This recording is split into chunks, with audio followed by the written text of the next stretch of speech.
Oh, Margaret, Margaret, my lovely Margaret, you should have read more, pray tell. Well, you'll have to catch her on tour because she's reading everywhere.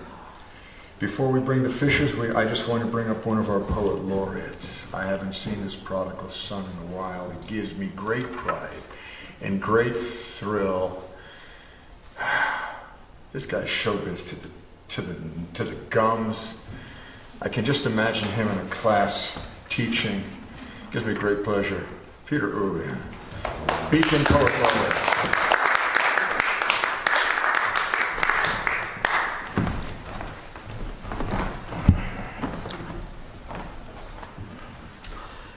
Thank you. Feel free to applaud at any time.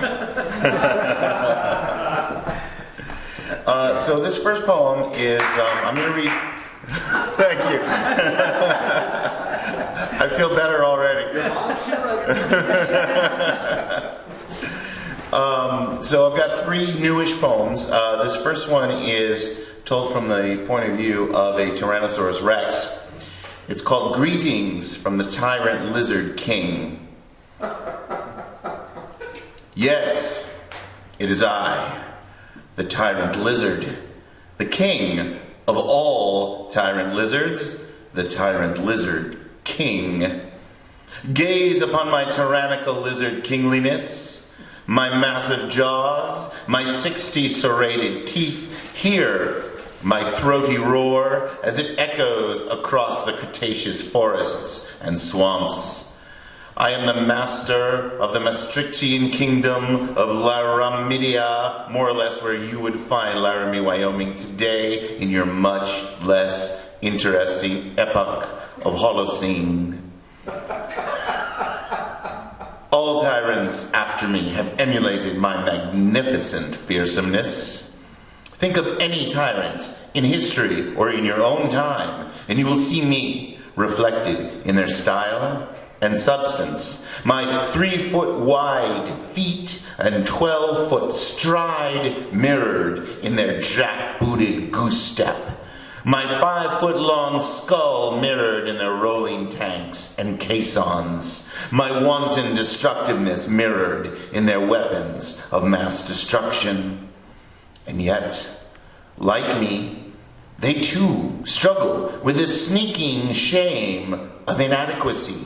For, like my tiny arms, which fail to tear, fail to reach, fail to grip, your tyrants at night, alone in the palace, their sleep interrupted by the cries and moans from torture chambers and dungeons, must confront the emptiness in their souls, which fail to fill with what they cannot grip.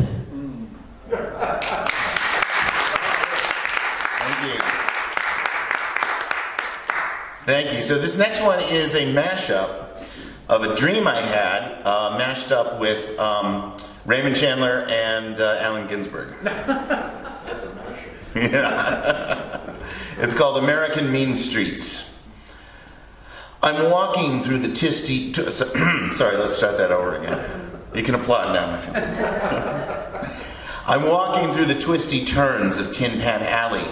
I'm feeling kind of peaked, but I think I just might rally. I'm hearing echoes of femme fatales and Mustang Sallies. I'm talking death and taxes with the ghost of William Calley. It's been hard traveling down these mean streets of broken dreams, but down this road a man must go who is not himself so mean. The streetlights are out, the purple night is punctured by a piercing scream. Torture films play in a loop on every TV screen. On the beach I saved 1,000 calves from the belly of a dying whale. Their cries were like a child's cry, their flesh a deathly pale. I nursed them back to health again with spoonfuls of mother's milk and set them free in a rising sea as smooth as spider's silk. I walk through the smoky fumes of Gasoline Alley. I'm feeling fairly wretched, not sure if I can rally. Minds destroyed by madness, angry fixes, deathly valleys.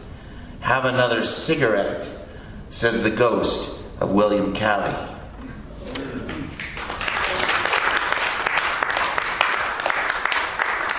Thank you. And finally, in honor of Valentine's Day, I would like to read you an apocalyptic love poem. Amazon burning, carbon churning, I am yearning to be with you. Ice caps melting, hailstones pelting, I take a belting before I be untrue. We are nothing more than two simple simians. Our troubles don't amount to more than the croaking of amphibians. But without you, I cannot face the anxious days ahead. Under skies of blue, you grant me grace with words we leave unsaid. Thank you.